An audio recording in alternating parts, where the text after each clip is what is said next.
Kasako Media, tunaangazia maisha, tunaandika kesho. Tunafahamu kwamba baba yake mzazi na Vunjabei amefariki dunia na mpaka hivi sasa tayari amekishaweza kuzikwa. Umeelewa? Tayari ameweza kupelekwa katika nyumba yake ya milele na Mwenyezi Mungu ailaze roho ya marehemu alipema peponi inshallah. Sasa kumekuwa na maneno mengi sana kwenye mitandao ya kijamii ambapo maneno haya yanazungumzwa, watu wakisema kwamba Vunjabei amemtoa baba yake kafara.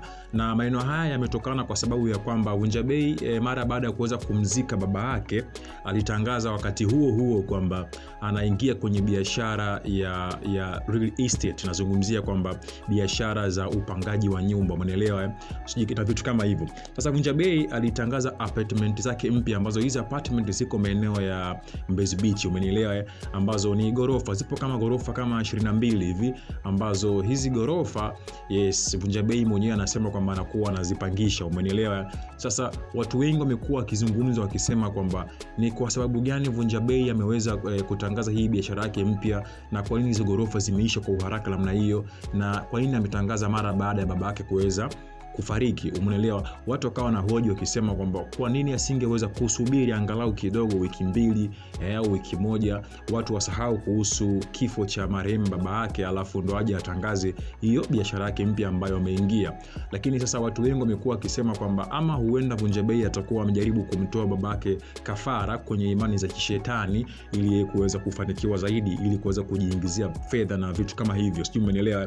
Sasa maneno yamekuwa ni mengi sana, na Vunjabei mwenyewe akasema kwamba sio kila kitu ambacho yeye anakifanya lazima awe anawaambia watu. Means kwamba hii project yake ya kuweza kutengeneza hizi apartments ni project ambayo ilikuwa imeanza muda mrefu sana, ni project ambayo imeanza kitambo, sijui umeelewa. Sasa akawa anasema kwamba ni project yake ya muda mrefu, umeelewa. Kwa hivyo yeye kuitangaza mara baada ya mzee wake kuweza kufariki hajakosea, kwa sababu ilitakiwa kwanza hii project ya nyumba ndio ilitakiwa kuanza, lakini ndio Mwenyezi Mungu akaweza kumchukua mzee wake mbele ya haki, ndivyo akaona kwamba ni bora kwamba wafanye msiba kwanza, ukishaisha msiba ndivyo atakuja sasa kuzungumzia hii project ya project yake ya nyumba ambazo anakuwa anazipangisha. Sasa watu walikuwa wanazungumza maneno mengi kwamba Vunjabei kamtoa baba kafara, mbona hizo gorofa zimejengwa haraka haraka, mbona zimeisha mapema, zimefanyaje? Kama tunavyojua tuna Mwijaku ni msemaji wa watu wengi sana maarufu, DC wa Instagram, hapa namzungumzia Mwijaku bana. Kuna namna ambavyo wameingia kumtetea Mwijaku juu ya hii scenario ambayo inazungumzwa kwenye mitandao ya kijamii. Sasa tumsikilize Mwijaku hapa ni namna gani alivyokuwa anajaribu kumzungumzia Vunjabei kwa wale ambao wanasema kwamba Vunjabei kamtoa baba yake kafara. Hebu angalia hii video hapa, alafu ukishaangalia hii video naomba uniambie mtazamo wako. Nawaonya mnao comment mnasema ametoa kafara ndio maana nyumba zimezinduliwa. Nawaonya, kama kutoa kafara ni vepesi na nyika toeni kafara.